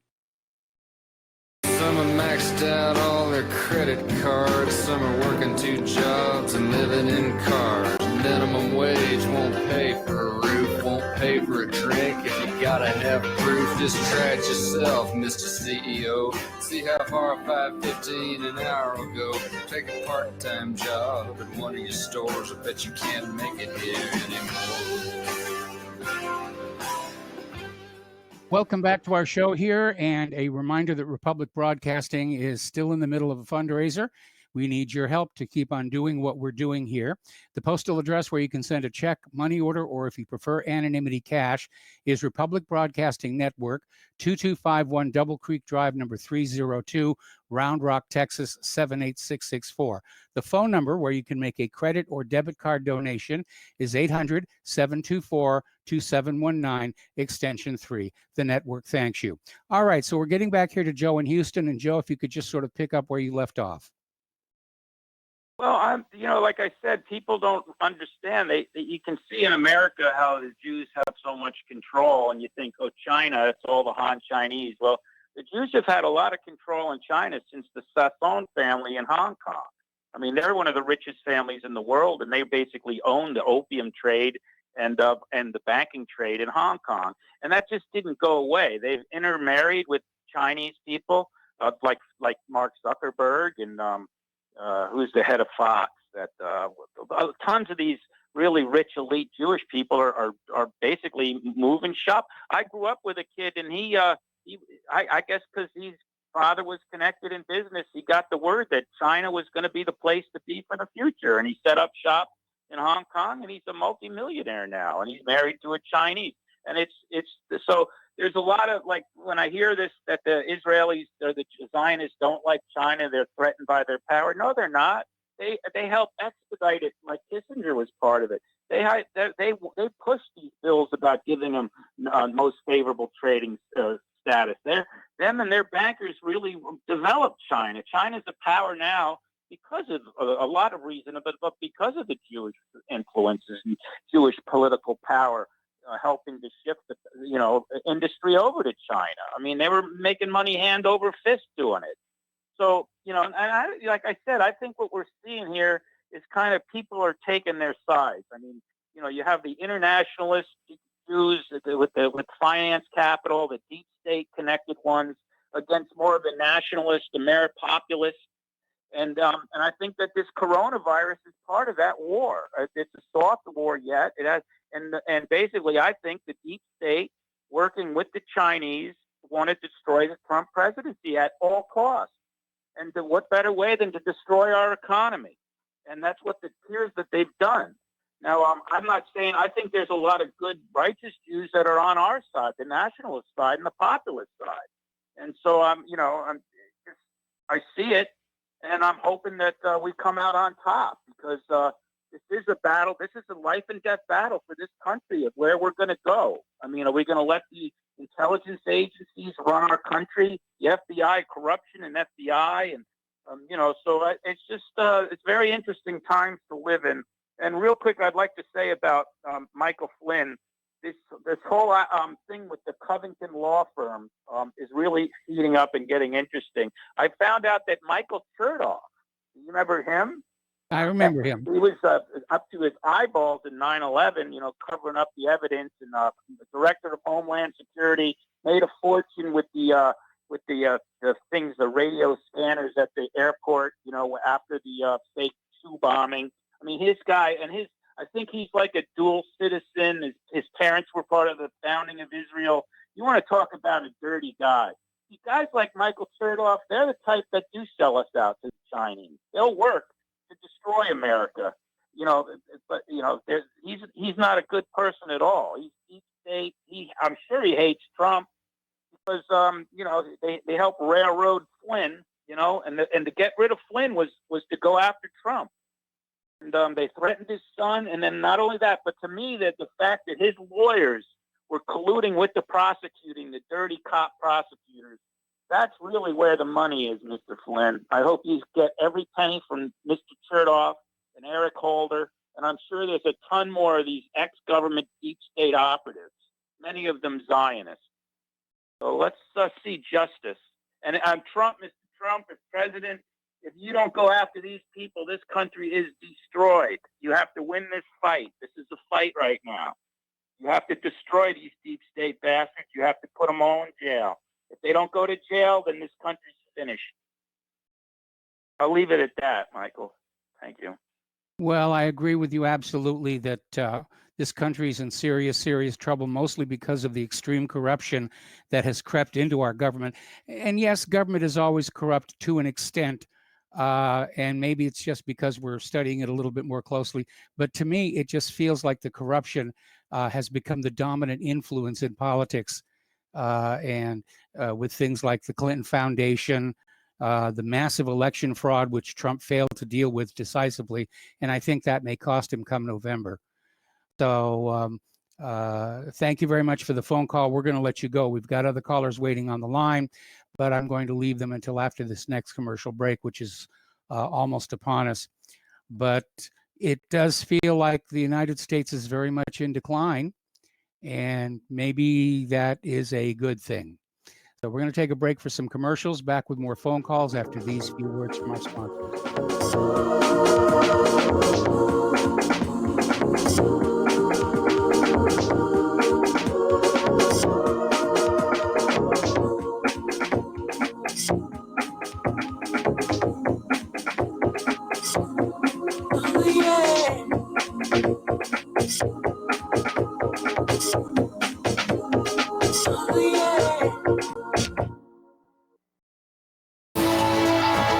You are tuned in to the Republic Broadcasting Network. Visit our website by going to republicbroadcasting.org.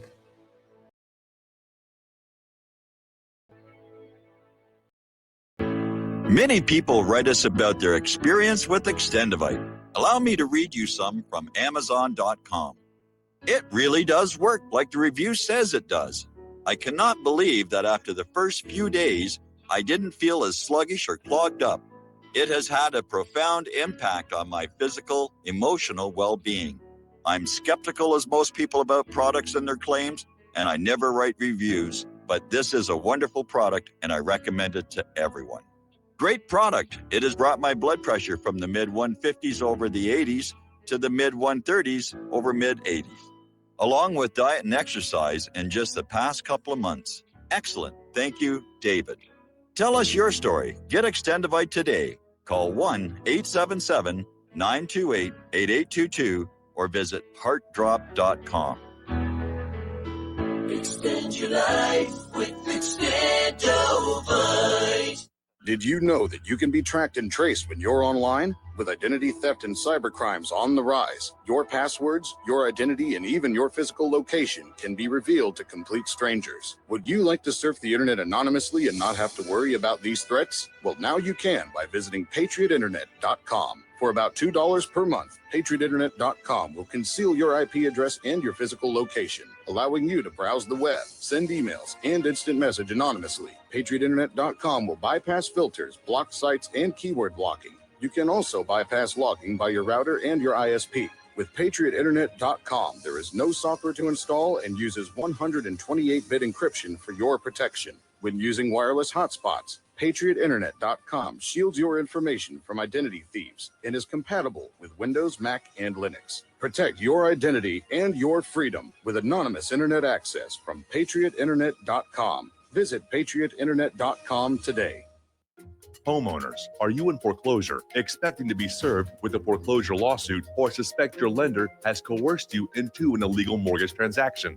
A huge number of mortgages made in the last 10 years have legal issues and are possibly defective. State laws and the U.S. Supreme Court have upheld that defective mortgage documents are grounds for foreclosure defense and for counterclaims in favor of the homeowner. If your mortgage has been sold or assigned since closing the loan, it may be defective and you may be paying the wrong party, and the lender may not have standing or the right to foreclose or collect payments under the law. If you would like to know if your mortgage is legal or not, or know if you are paying the right party, we can help. Our initial consultations are free of charge. We are not attorneys. We are legal researchers and work closely with experienced lawyers who know how to help you find the evidence to help you keep your home. Call toll-free 1-855-2-KEEP-IT. That's 1-855-2-KEEP-IT today.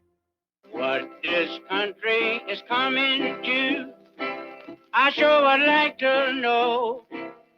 If they don't do something by and by, the rich will live and the poor will die. Doggone, the panic is on. Can't get no way, can't draw no pay. Unemployment getting worse every Welcome back to our show here, and breaking news here. Shelley Luther, the owner of that Texas salon, has been released from jail and obviously overjoyed at that development. The phone lines are loaded up right now, so let's take some phone calls, starting with Robert in Illinois. Hello, Robert. Welcome to the show. What's on your mind? Hey, Mike. Yeah, that's Shelley Luther. She was released a few hours ago, and, the governor, he could have had that judge in handcuffs and removed from the bench 5 minutes after he pulled his stunt on Shelley Luther. Everything that they did over there is just not what this country and the Constitution is supposed to be about. You know what I mean? Yes. It's all garbage. When you speak of Covington and Burling, you got to know Scott Bennett's out there, and he wrote the book Shell Games, and it's basically, well, it's not just a book; it's an actual document that he handed to Congress. And it spells out, because over at Covington and Burling, who his boss over there was Doug Zackheim, and basically they had all the Swiss bank accounts and so on and so forth that they were laundering money through that helped fund part of September 11th. It's all September 11th connected. It's real nefarious stuff. So that Covington and Burling, the fact that Flynn had them as lawyers, they were throwing him under the bus. Okay? Yes. They were throwing the game. So when he got Sidney Powell, that's when everything changed. Okay, and that how he got with Sidney Powell. Scott Bennett met with Sidney Powell, and remember when John B. Wells had that thing last year, Operation something or another, where everyone gathered and we're talking whatever. Well, Sidney Powell was there, General Flynn was there. Bennett talked to Powell, Bennett talked to Flynn, and next thing you know, they got together, Powell and Flynn, and things started moving forward. And Powell, she wrote the book License to Lie, among others, and she really pounded this through. If it wasn't for her, the truth would have never came out, even though we knew the truth from the beginning. And Trump never pardoned him. And anybody that ever asked, why does he pardon him? We didn't want him to pardon him. Look, the truth was out there, it was going to come out. And for Trump to pardon it, none of this stuff would have ever came out the way it has. It's worked the way it's worked, and it's all the best interest. Flynn never needed a pardon because he never committed a crime. In somewhat the same case as Roger Stone. Roger Stone's been, rigged jury, garbage, pretty much a process crime he's under too, which no one's really ever gone to jail for that, but he's in the same boat. Your caller also mentioned Admiral Rogers. Well, Admiral Rogers, yeah, he did a good thing, but Admiral Rogers, realized he better do something. Trump has been elected. He better say something now. Admiral Rogers knew what they were doing. Sorry about that. Admiral Rogers knew what they were doing sooner, but he didn't say anything. It wasn't until Trump was actually elected that he better go and tell the new president-elect what was going on. So Admiral Rogers, yes, did a good thing, but he did it, because his butt was on the line. You know what I mean? Yes. And the one of your callers, and this is why I did call in, is because this whole ball got rolling. It took the linchpin of Pence to pull his bogus thing that Flynn lied. Flynn didn't lie to Vice President Pence. He was asked, what happened in the conversation? The only thing that it's technically a lie was a lie of omission. He didn't tell him the full conversation, because you know who he was talking to. He was talking to Ambassador Kislyak from Russia, who I do believe is one of those many ambassadors from Russia that got assassinated. Am I wrong? I don't recall. I don't recall. Well, I think Kislyak later was assassinated along with 13 or more ambassadors from Russia, coincidentally. So then, but that's their conversation. They were actually comparing notes of things that they wanted to get accomplished in the future. And some of those notes actually had, this is according to Steve Pieczenik, Steve Pieczenik's CIA psychologist, the whole thing. According to Steve Pieczenik, one of Mike Pence's best friends out of the state of Indiana when he was governor was on that list. And this list is nefarious. And that's the thing that got omitted that nobody ever talks about. They never talk about Pence throwing him under the bus to get the whole thing rolling. And they never talk about that list, because the only person that's ever talked about it was Steve Pieczenik. And good luck trying to find that conversation. I can't find it anymore. But do I have you stunned, Mike? Yes. You're quite knowledgeable on this. Well, I got to keep informed. I got to keep informed. One of your callers just said earlier, hey, ask your other friends out there that keep saying, wear the mask. Go look up some legit stuff. Look around. The masks don't really protect us. Remember when Cody Snodgrass was going around the circuit telling about depleted uranium and Gulf War syndrome, amongst other things? Remember that? Yes, I remember that. Okay, one of the things that was happening with Gulf War, how they got the Gulf War syndrome, because remember when they were shooting up the depleted uranium, that it would actually, when it exploded, it actually turned into a whole nother molecular level. Well, the masks they were wearing filtered out 8 particles per million. But yet these particulates that the uranium was doing was 4. So it went right through, was going right through the masks.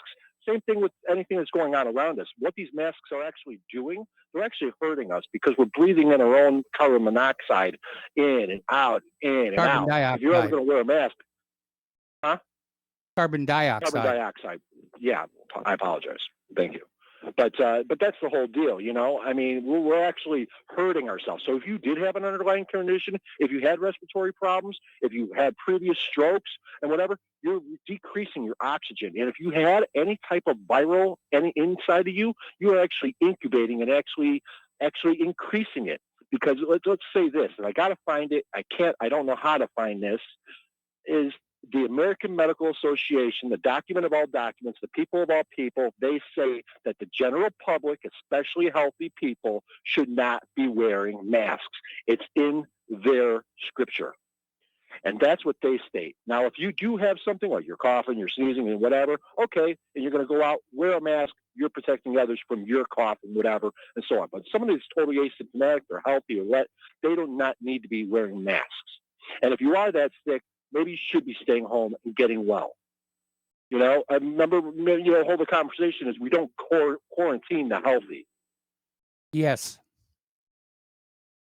We're not supposed to, but we Whatever, are. Man. Oh, dude, if you'd ever answer an email, what I need to know is how to best, and I'm not going to take your answer here, is how to best search your website for articles. Because anytime I'm like, oh, Mike said this story and I remember it, and I got to scroll through everything because I cannot get your search to pull up what I want. You know what I mean? I can't get the specificity. You told me once before on air or something, but you're going to have to do it again. I'll take that offline. Well, no, I'm going to other mention it callers now get in. because it's something everybody needs. The search function got broken with the PHP upgrade, and at this point, I'm looking at basically rebuilding the site from scratch and having a whole new mobile-friendly site, which is going to take a lot of time and a lot of work and more than a little money. And we're going to be changing ISPs as well because my current one, their service and support has gone way, way downhill. So we're looking at a whole new What Really Happened website. Somewhere down the road, hopefully by, within a couple of months. All right, very good. Take care. All right, thanks an awful lot. We're going to switch over to Andy in Texas. Hello, Andy. Welcome to the show. What's on your mind? Andy, are you there? Okay, I think we lost Andy, so let's go to Tom in Florida. Hello, Tom. Welcome to the show. What's on your mind?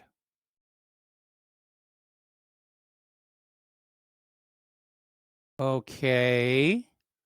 I can hear you now. Okay, Hello? Tom?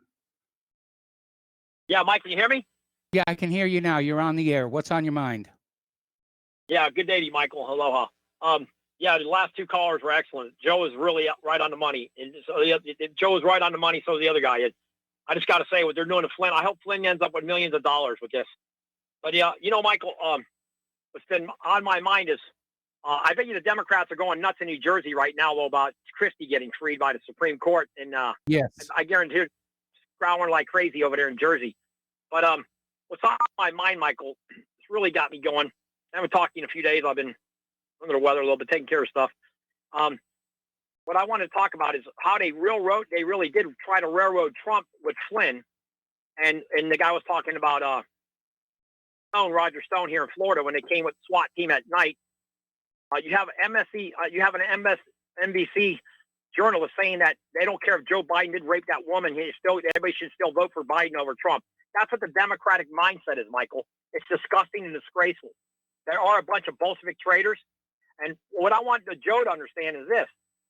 How does 3% of these Jews that are in this country control so much wealth, and they're getting elected senators and congressmen, and these stupid Anglos, Christians, are voting for these people that ain't representing them?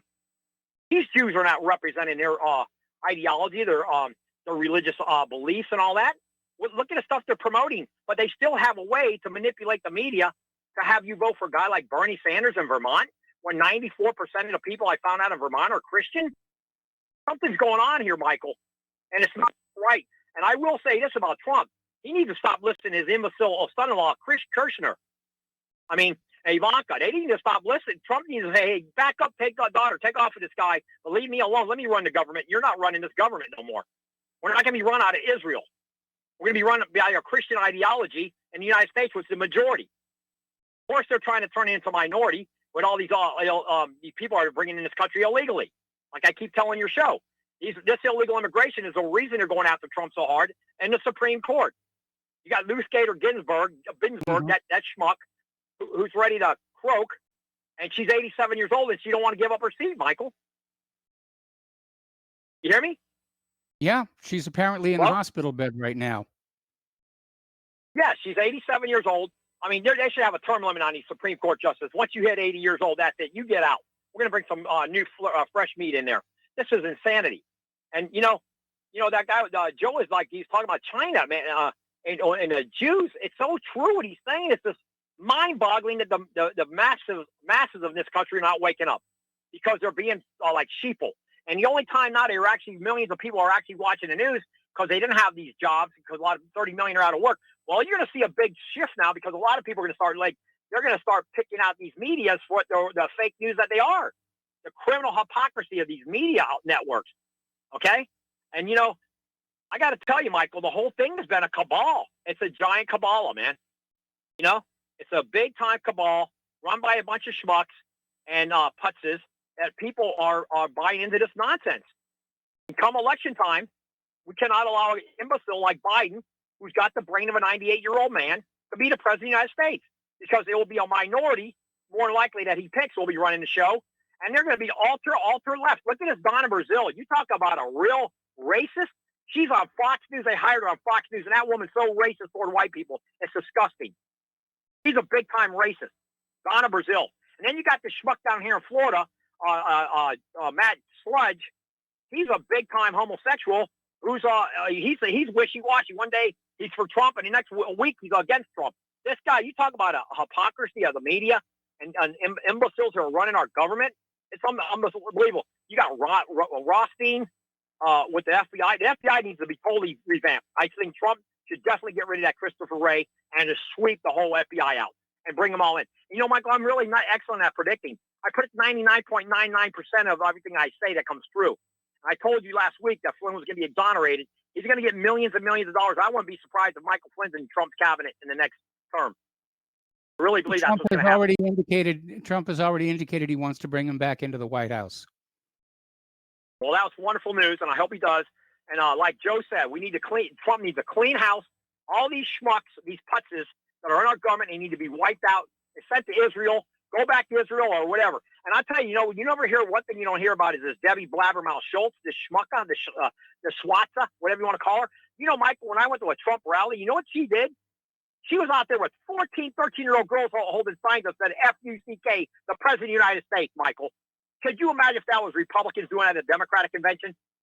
They would have it played 24 hours a day, 365 days for the year. That white girls are holding signs up talking nonsense about Joe Biden. Can you, if a bunch of girls were holding signs talking about Joe Biden at a convention, can you imagine what the media do? How they'd turn on those kids? They wouldn't care if they're 10 years old.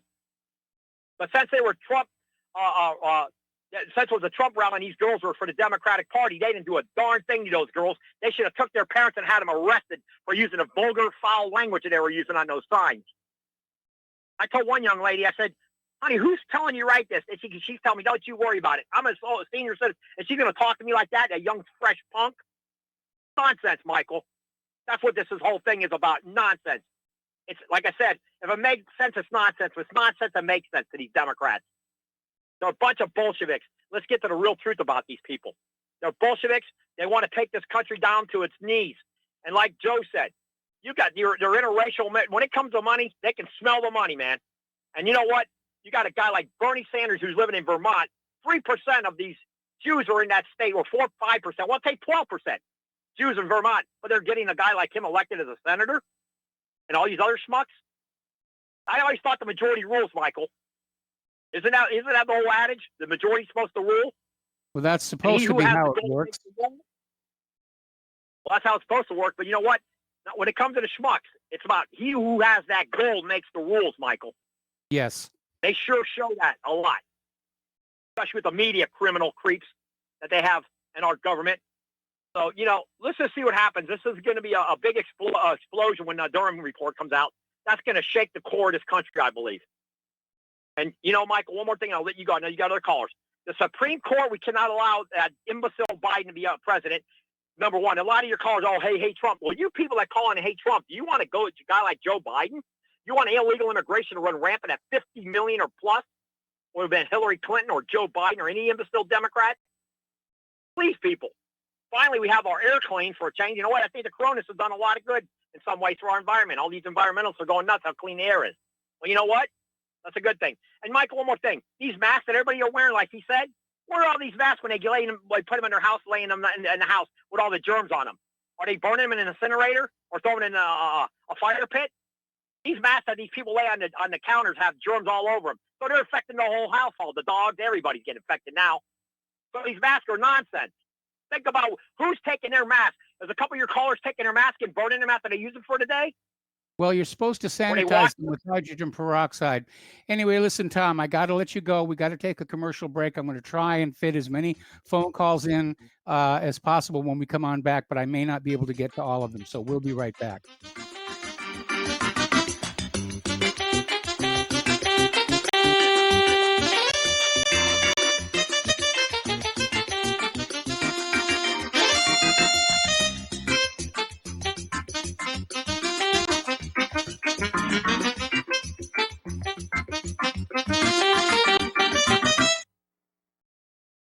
Tired of being lied to by mass media? It's growing more and more apparent today that news is received less and less through standard media outlets. Even with a growing audience every day, RBN is beginning to direct more efforts into social media. Social media and the use of the internet is fast becoming the primary source of people for news, regardless of demographic. RBN has set out to provide some of the best news on the internet through republicbroadcasting.org, and also has begun to use the tools to our advantage by way of social media. Republic Broadcasting is now operating a Facebook page to function as yet another avenue to have our collective voice reach new audiences across not only America, but across the globe as well. The Facebook page features not only news, but also an RBN player to listen to our broadcast.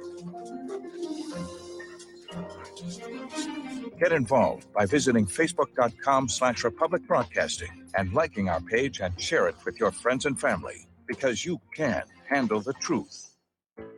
Many people write us about their experience with Extendivite. Allow me to read you some from Amazon.com.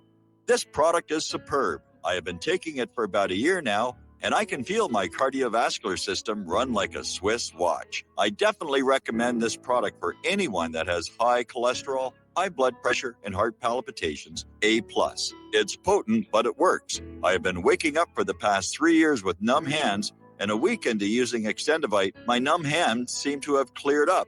My circulation was off, and now it's back on track. So I'm happy. I feel so energized, and I have my husband on it now. My mother-in-law has cholesterol problems, so I bought her a bottle as well. Thank you so much. Love the product. Tell us your story. Get Extendivite today. Call 1-877-928-8822 or visit heartdrop.com. Extend your life with Extendovite. The Republic Broadcasting Network late night premiere show of Redfield Hardcore is hosted by activists that want to hear from you, the listeners. So that you can get involved in the activism, please call in at 800-313-9443 at 10 p.m. to enter the discussion. To book yourself as a guest, call our studio at 202-657-5715 or contact RBN staff. Remember, keep it real and take the red pill. Is the Second Amendment your line in the sand? Is the United States Constitution important to you? Are you worried about gun confiscation? You need to join us for free at gunconfiscation.com. At gunconfiscation.com, you will meet like-minded patriots, get the latest Second Amendment news, and find anything you need to prepare for gun confiscation. Visit gunconfiscation.com today. That's gunconfiscation.com. Which side are you on? If you got the money, honey, we got the bombs. We'll plant them anywhere you like and blow up anyone. Whip this world into a frenzy, killing babies, dads, and moms. If you got the money, honey, we got the bombs. If you got the money, well, we won't say we did. The towers in New York City. And welcome back to our show here. We're going to try and get through some calls here in this last segment. Joe in California, what's up on your mind today? living Joe in here California. in San Diego County. And I was just going to let you know what the outbreak of coronavirus is here. It's about 1,400 people in the whole county of San Diego. Okay.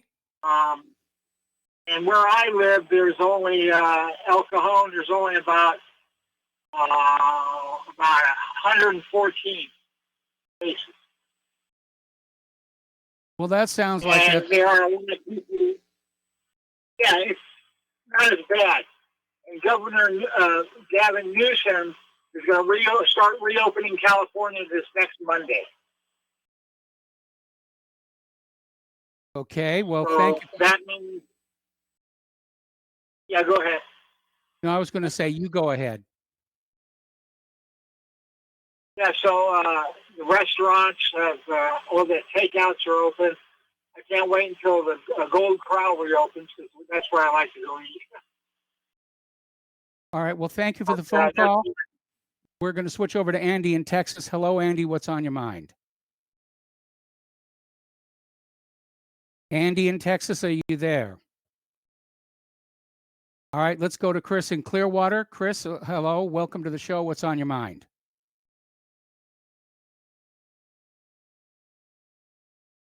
Okay. You read Chris, me? are you there? I hear you now. Okay. All right. Yes. What's on your mind? Well, if you're healthy without going near anyone suspected of being immunocompromised, get out there and share your heroic immune system's immune response in building herd immunity against any and all pathogens. Don't be selfish. Do your part. That's the message first off. But on Shelley Luther, who's released on habeas corpus, fortunately, her attorney's handling that. I must say that there are more of us who are joining our persuasion, albeit it's gradual. And there's a study that's encouraging from Business Insider conducted April 28th, 29th of 1,099 respondents.